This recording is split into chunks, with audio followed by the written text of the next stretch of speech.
Hello students. तो चलिए start करते हैं आज का न्यू टॉपिक इरिगेशन। अभी देखिए भाई, हमने न्यूट्रिएंट्स तो प्रोवाइड कर दिया प्लांट को। अभी वो इजीली एब्जॉर्ब करे, इसके लिए हमें क्या प्रोवाइड करना चाहिए उसको? वाटर। इरिगेशन दिख रहा है यहाँ पे किस तरह से वाटर सप्लाई हो रहा है प्लांट्स को।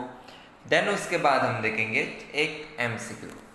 ओके, चलिए स्टार्ट करते हैं इरिगेशन। इरिगेशन क्या है? Simple, the plants need plenty of water to grow. अभी देखो, हम ह्यूमन हो या कोई भी ऑर्गेनिज्म हो, हर एक ऑर्गेनिज्म हो या कोई भी लिविंग थिंग्स हो, उनको ग्रोथ होने के लिए एक मीडियम की जरूरत होती है। जो कौन प्रोवाइड कर रहा है? वाटर।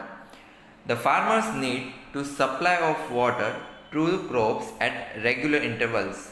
अभी देखो, ये भी डिफरेंस होता है कि वो क्रॉप्स कौन से टाइप का है।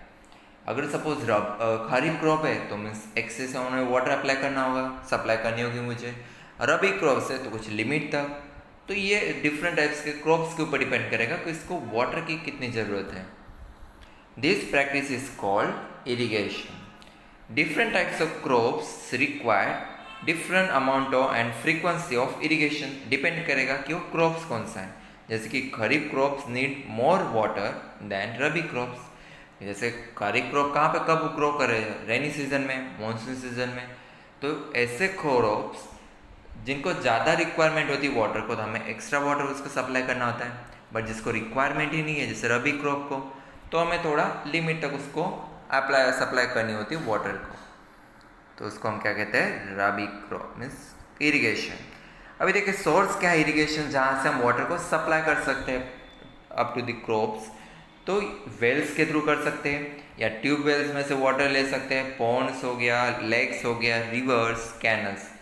अभी देखो, कैनल्स यानी कि जहाँ पे अगर रिवर पास नहीं होती है तो वो रिवर का वाटर उस विलेजेस में, उस फार्म में, तो वाटर को किस तरह से सप्लाई करना चाहिए? तो कैनल्स के थ्रू होता है। यानी कि हमें एक्स्ट्रा पाइप्स की वहाँ पे ज़रूरत नहीं होती है, तो हम कैनल्स की भी हेल्प से वाटर सप्लाई कर सकते हैं प्लांट्स को। ओके, चलिए देखते हैं next one by one types इसके।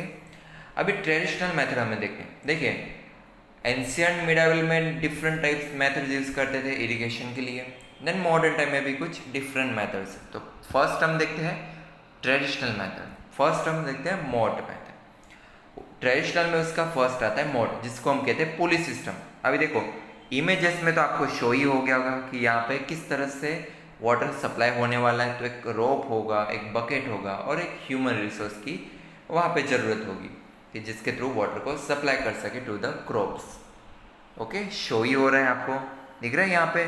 अभी इसको पुली सिस्टम क्यों करें? क्योंकि हम इसको पुली मीन्स पुल कर रहे हैं ना, खींच रहे हैं। और way this is composed of a pulley and a rope. Okay, rope requirement हो रहा है as a pulley. A bucket is tied to one end of rope। एक रोप के एक एंड पे हमें क्या टाइट करना है? बकेट को।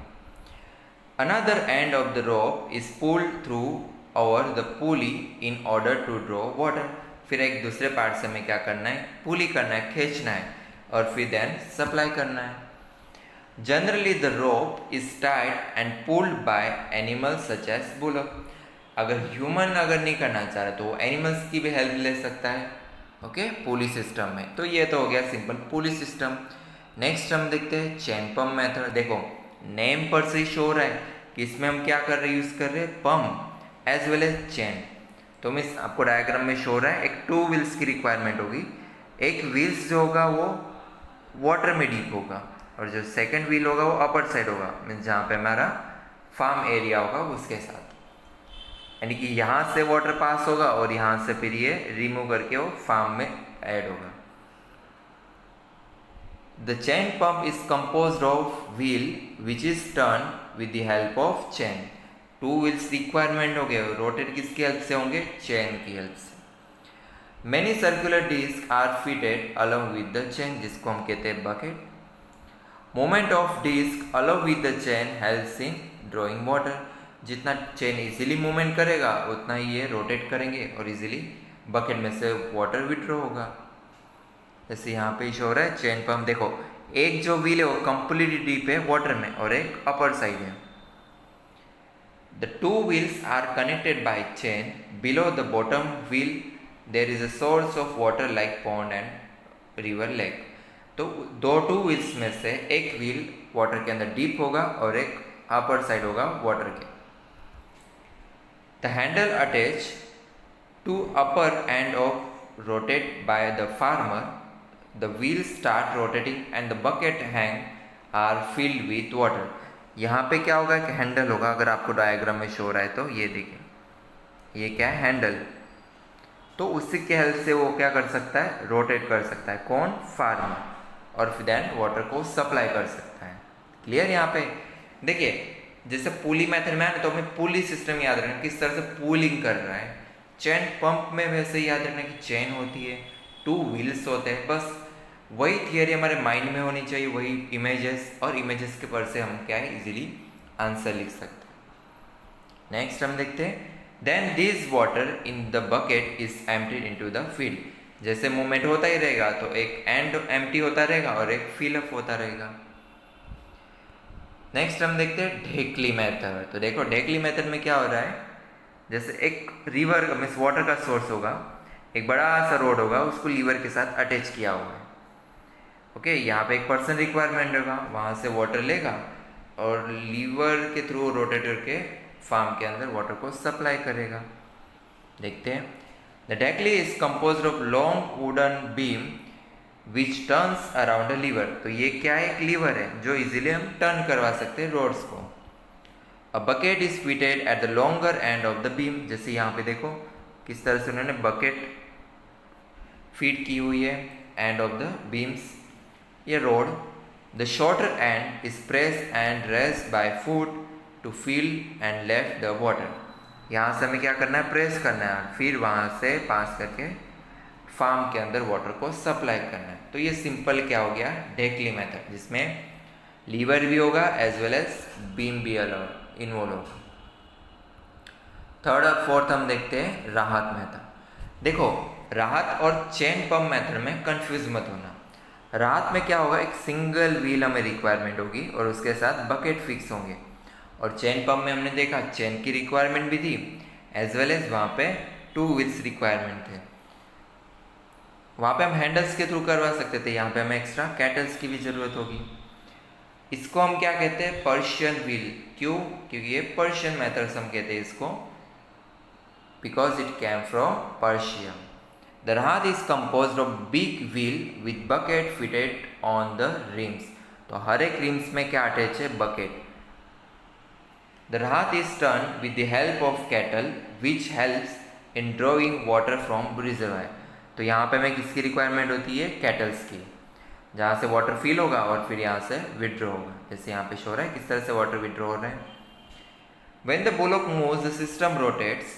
The water thus comes out of the well or water source. The manual pump are now being replaced by motor driven. अभी क्या हो गया है, तो एंशियंट टाइम का था, बट अभी मॉडर्न टाइम में हमने यहाँ क्या यूज़ किया, वहाँ पे मोटर मीन्स कैटल की रिक्वायरमेंट नहीं होगी वहाँ पे. Such motors are powered either by electricity or by diesel engine. तो यहाँ पे इलेक्ट्रिसिटी की रिक्वायरमेंट होगी और प्लस डीजल इंजन की. ओके, जैसे यहाँ पे देखो रियली इस तरह से होता है. ओके, ये रहा बड़ा सा व्हील और यहाँ पे कैटल्स. Next modern system. तो टू मॉडर्न सिस्टम में यहाँ पे देखने, एक तो आता है स्प्रिंकल और एक आता है ड्रिप इरिगेशन. स्प्रिंकल में क्या होता है, एक नोजल होगा, वहाँ के थ्रू वाटर स्प्रे होगा. ओके, कौन सा होगा, परपेंडिकुलर पाइप्स होगा एक. These pipes are joined to the main pipeline. तो देखो हर एक जो पाइप होगा हर एक मेन पाइपलाइन से जॉइंटेड होगा. Water flows through the main pipeline under the pressure by a pump. तो पंप के प्रेशर के थ्रू नोजल स्प्रे करेगा वाटर को. ये कब रिक्वायरमेंट होगा, जब कोई लार्ज फार्म फील्ड एरिया होगा तब. ओके, चलिए नेक्स्ट हम देखते हैं ड्रिप इरिगेशन. तो देखो नाम पर से शो हो रहा है drip irrigation means drop by drop वहाँ पे वाटर पुट हो रहा है हर एक क्रॉप्स को. In this system the water falls drop wise near roots. जैसे यहाँ पे शो हो रहा है ड्रॉप बाय ड्रॉप हर एक क्रॉप्स को वाटर पास होगा. Therefore there is no wastage of water, जहाँ पे वाटर की स्कैरसिटी होगी वहाँ पे ये मेथड काफ़ी यूजफुल होती है। This method is very good for area with less water. देखिए आपको डायग्राम में शो रहा है किस तरह से स्लोली स्लोली वाटर ऐड हो रहा है हर एक क्रॉप्स को। अभी इंपॉर्टेंस क्या है इरिगेशन के? इंपॉर्टेंस अभी आपको मुझे ये बताना है, अभी यहाँ पे जो ए है और ए बी, तो आपको कमेंट सेक्शन में लिखना है कि ए मेथड कौन सी है और बी मेथड कौन सी है। The plants contain nearly 90% water, जैसे हमारे बॉडी को भी रिक्वायरमेंट होती है। Water is essential for germination of seeds, जैसे सीड्स को अगर वाटर मिला तो अच्छे से वो जर्मिनेट करेगा। Water is essential for proper growth of plants, right, growth के लिए भी इंपॉर्टेंस है, as well as development of flowers, fruits and seeds. Water protects plants from for host and other hot air currents, means से क्या कर रहा है, temperature maintain भी करते हैं। Irrigation makes the soil soft due to which flow of fields become easier. अगर कोई हार्ड सॉइल होगा, अगर हम वाटर अगर स्प्रे कर रहे हैं, जब भी हम प्लोइंग करते हैं तो इजीली हो जाता है, क्योंकि वो सभी सॉइल जो होती है वो क्या हो जाएगी, soft. It helps to maintain the moisture of soil. और आज का क्वेश्चन है, in which of the following method of irrigation rotating nozzles are used. Option है आपको mode, drip system, chain pump and sprinkler system. तो right answer आपको comment section में देखना है। और नेक्स्ट लेक्चर में हम देखेंगे weeding method and harvesting method. Both are most important for exam point of view. Okay.